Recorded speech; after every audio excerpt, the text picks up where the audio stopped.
Mavelikkara block panchayat budget അവതരണം നടന്നു. കൃഷി, മൃഗസംരക്ഷണം എന്നിവയ്ക്ക് മുൻതൂക്കമുള്ള budget vice president D Sujatha അവതരിപ്പിച്ചു. പ്രസിഡന്റ് കെ മധുസൂദനൻ അധ്യക്ഷത വഹിച്ചു.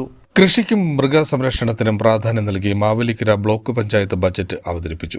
49,40,48,167 രൂപ വരവും 48,78,45,667 രൂപ ചിലവും 25,25,000 രൂപ മിച്ചവും പ്രതീക്ഷിക്കുന്ന budget vice president D Sujatha അവതരിപ്പിച്ചു.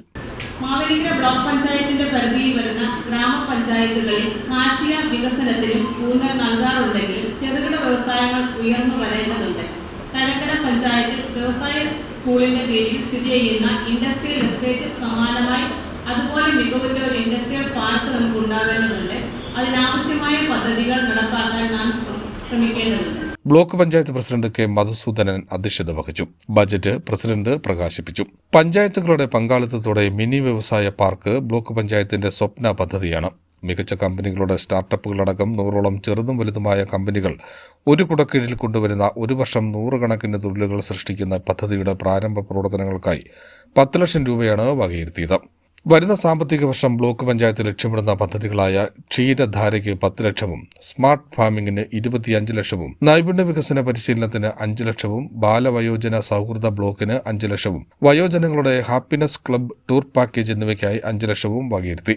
ജനറൽ, പട്ടികജാതി, പട്ടികവർഗ വിഭാഗങ്ങളുടെ ലൈഫ് പദ്ധതികൾക്ക് 3,94,40,544 രൂപ, പശ്ചാത്തല മേഖലയ്ക്ക് 2,65,63,000, ആരോഗ്യ മേഖലയ്ക്ക് 25 ലക്ഷം, വനിതകളുടെയും കുട്ടികളുടെയും ക്ഷേമത്തിന് 20 ലക്ഷം, ക്ഷീരമേഖലയ്ക്ക് 75 ലക്ഷം, കാർഷിക വികസന പ്രവർത്തനങ്ങൾക്ക് 2 കോടി, കൂടാതെ സമഗ്രാരോഗ്യ മേഖലയ്ക്ക് 35 ലക്ഷം, യുവജനക്ഷേമത്തിൽ കേരളോത്സവത്തിനും വജ്ര ജൂബിലി ഫെലോഷിപ്പിനും 5 ലക്ഷം, ശാരീരിക മാനസിക വെല്ലുവിളികൾ നേരിടുന്നവർക്ക് വിവിധ പദ്ധതികളിലായി 25 ലക്ഷം, അനിമൽ ബർത്ത് കൺട്രോൾ പ്രോഗ്രാമിന് 5 ലക്ഷം, വിജ്ഞാന കേരളം പദ്ധതിക്ക് 5 ലക്ഷം എന്നിങ്ങനെ തുക വകയിരുത്തി.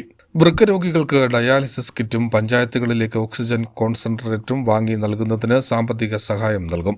സ്ത്രീകളുടെയും വയോജനങ്ങളുടെയും അവസ്ഥ പഠനത്തിന് പ്രത്യേക ഏജൻസിയെ തയ്യാറാക്കി അവരുടെ സാമൂഹിക ആരോഗ്യ പ്രശ്നങ്ങൾക്ക് പരിഹാരം കണ്ടെത്താൻ ശ്രമിക്കുമെന്നും ബജറ്റിൽ പറയുന്നു.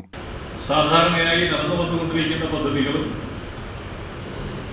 എന്നാൽ പുതിയ ഭരണസമിതിയുടെ വികസന കാഴ്ചപ്പാടുകൾക്കനുസരിച്ചുള്ള നൂതനമായ പദ്ധതികളും നമ്മുടെ ബഡ്ജറ്റിന്റെ ഭാഗമായി ഉണ്ടാകണം എന്ന് ഞങ്ങൾ ആലോചിക്കുകയും ചർച്ച ചെയ്യുകയും എല്ലാം ചെയ്തിട്ടുണ്ട്. CDNet news, Mavelikkara.